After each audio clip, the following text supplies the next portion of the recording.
Hey guys, thank you so much for joining me for this September recap. I'm gonna try to be quick about this one, or as quick as I can, because I have somewhere to be afterwards, but I wanted to squeeze in filming this video, or else I feel like it's just not gonna get done. So I'm gonna do my best. And if you notice that the background behind me is different, I moved some things around so that Matt could have some space on the other side of the loft for his things, because sharing is caring. So I want to start off this video with just with gratitude, to say thank you for all of your kind words regarding Juju's passing. They really meant a lot and really made me feel better. And I do still plan to do a separate video on that. I did have some requests for a video discussing the decision-making process and the, of when it was time, when we thought it was time for Juju, and then also the at-home euthanasia process. So be on the lookout for that very soon, if that's something that interests you. But yeah, September was harder than I thought, just because people talk about anticipatory grief when a person or pet is in failing health and that their time is limited. And I was very much in that state of kind of preparing myself. And so I thought that once she was departed, it would get easier, and it didn't. I mean, I lost one of my best friends of almost 17 years, so yeah, I guess it's not something you can get over really quickly. So I spent a lot of September trying to engage in self-care, really just trying to also distract myself and be busy with other things. In terms of decks, I was a little bit all over the place. Where do I want to start? Let's start with the Cat Tarot. This is a deck, I'll be honest, I didn't work with it for the entire month. I maybe worked with it for the first 2 weeks of the month and then decided to take a break from it. I read the entire guidebook and I studied the images, and I actually gave my friend a reading with this, the same friend who bought me this deck. And that reading was great. It was accurate. It was an easy read. So that made me hopeful that maybe my experience would be overall really good with this deck. And I would say when I would use this for myself, it wasn't as easy for daily draws, or using this for smaller spreads. I had some trouble connecting. The guidebook feels very much RWS overall, but a lot of the images, especially in the minors and the court cards, don't necessarily feel RWS, which is totally fine. That doesn't bother me as long as the image gives me something, gives me a clear message. And that just wasn't happening for me often enough. So I decided to just stop using it. And it could be that I also just wasn't in the headspace for this deck. So I decided, okay, take a break from it. I'll come back to it again in the future when I can give it just a little more focus and just give it one more try, because I do think the images are charming. I love cats, and I just want to give it one more chance. And I think that if that doesn't work out, if anything, I can use this as a majors only deck, because I really enjoyed the images in the majors, and I thought that those felt way more intuitive and easy. So that is another way that I could utilize this deck. Another deck that I worked with is the Incidental Tarot. This is an indie deck. And I have been meaning to do a video on this. I will get around to it. This was a great deck. I didn't have any trouble with this deck. I used this for daily draws. I used this for more structured spreads. I'm now way more comfortable with numerology and pip decks, but I'm still finding that when I try to use pip decks for my kind of freestyling spread work, it's the readings aren't as clear, and it takes me maybe just a little too long, and I get impatient. So that's something that I'm still working up to. So I find that structured spreads make it much easier for me to focus when I get pip cards in my readings. So I really enjoyed this deck. I had a retail therapy moment, which I talk about in my VR2D over at Art and Tarot by D. She created a tag called Unnecessary Deck Purchase. And that purchase for me was the Butterfly Effect Tarot. Was feeling sad and wanted to try to take my mind off it. And so, of course, what do? You wander onto Etsy.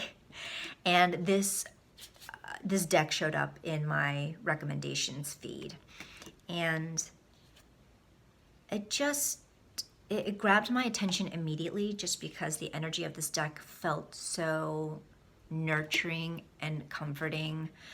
I loved the color palettes. I loved the effort in showing diversity and different body types in this deck.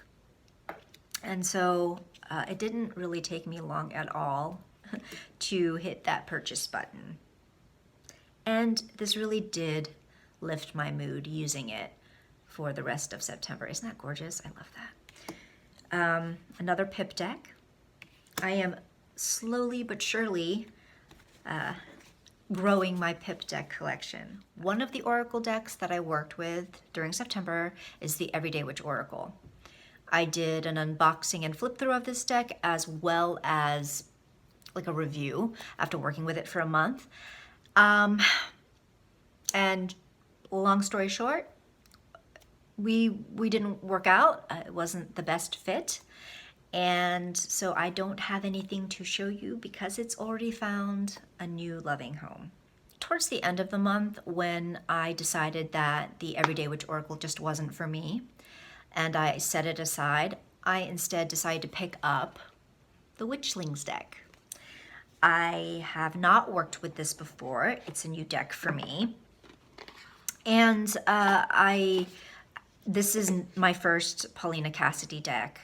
So I worked with this at the end of September, and I will continue working with this all through October. But so far, so good. This is a sweet deck. And how can you go wrong with such charming witches?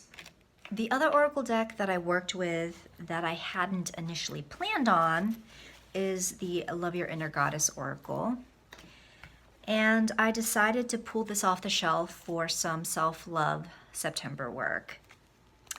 And I also decided to modify this deck. So what I did was I cut off the titles and I pretty much dismantled the guidebook and pasted the main message onto the back of each card to make it a double-sided oracle deck, which I know there are many of you out there who are not a fan of double-sided oracle decks, but just wanted to do it. And I didn't have any trouble with blind shuffling or blind draws. So, landscape. So I'm really happy with the result, and I'm thinking of doing a separate video, just a quick flip through to to kind of show you what I did with this mod, if you're interested, to kind of explain why I decided to modify the deck this way. I did have a second tarot purchase at the end of the month, and this purchase directly relates to the audiobooks that I've been listening to, and that is the Raven's Prophecy Tarot. And I've received a request for a walkthrough of this deck, which I will happily do.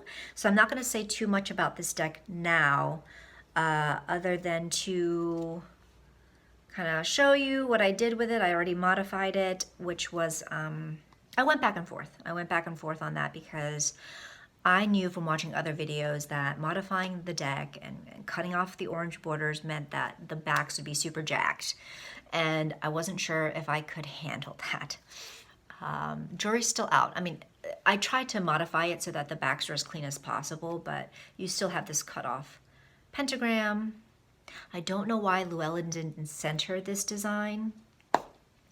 Because I actually do like the design. I don't want to put contact paper over this, but it does bother me a little bit. But I edged it in black, and it's not like I disliked the orange borders. Well, I didn't dislike the color. Thought it was a very pretty color. I understood why it was chosen to contrast the main images. I just thought it was a little too overpowering. So I've been listening to the first couple books of the Raven Cycle series on audio.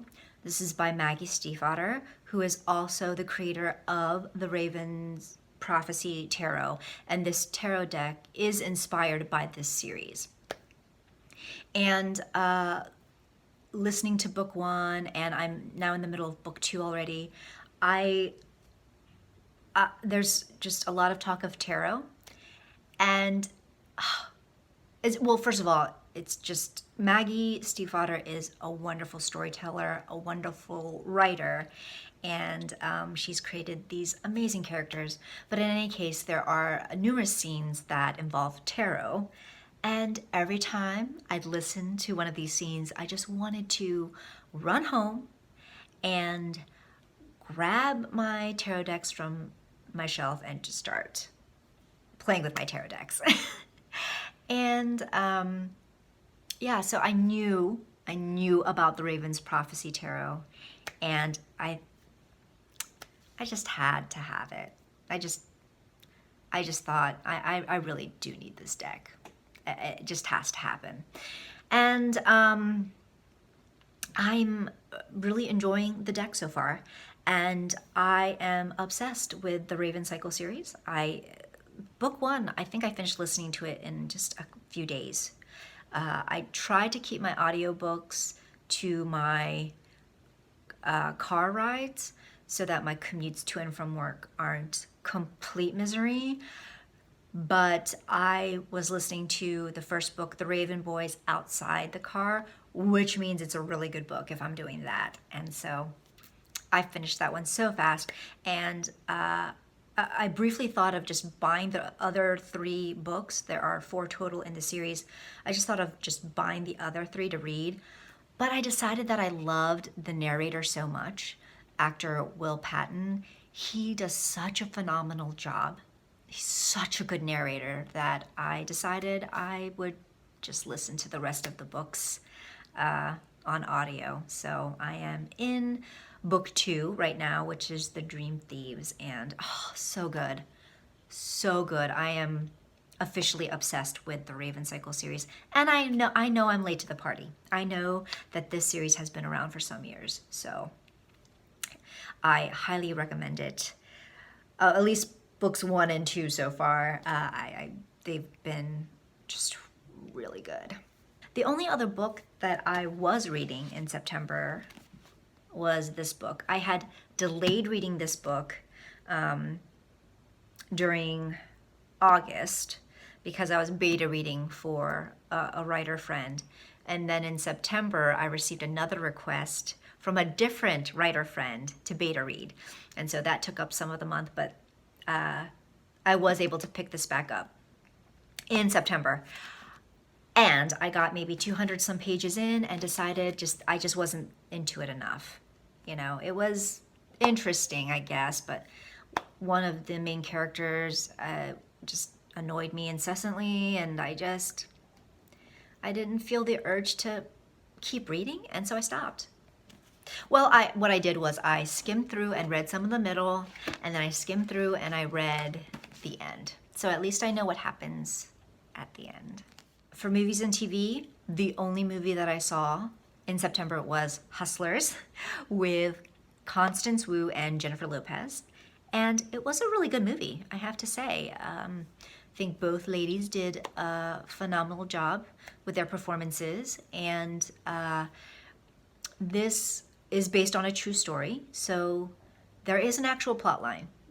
And those of you thinking that this might be a female version of Magic Mike, that is not the case. There is a legitimate story in this movie, and actually not a lot of scenes with, you know, women working the pole or stripping, not as much as I anticipated. So I think they did a really good job of balancing that and not making it such a gratuitous part of the movie. So I would recommend it. I thought it was really well done. For TV, I have been struggling to get through season 3 of Stranger Things. Matt and I started watching that in August, and it crept into September, and we want to finish it. You know, Matt wants to see every episode. I just haven't been motivated. I don't know what it is. He and I binge watched the prior 2 seasons with no trouble at all.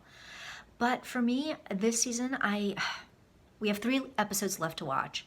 And I really would just rather do what I did with this book, which is to kind of skip towards the end and watch the last episode of the season, because I hear that the ending is emotional and it's so good. But I just don't really want to watch episodes 6 and 7. So you tell me, can I skip those episodes and just skip to episode 8? Let me know. For those of you who have watched that season. Gotta run now, so that was my September. Thank you, as always, for giving me your time and attention, and please do drop a comment below and let me know how your September was and how your October has been going so far. What decks you've been working with, what movies you've seen, what TV shows that you've been into. Let me know. Thanks so much, and I will see you in the next video. Take care.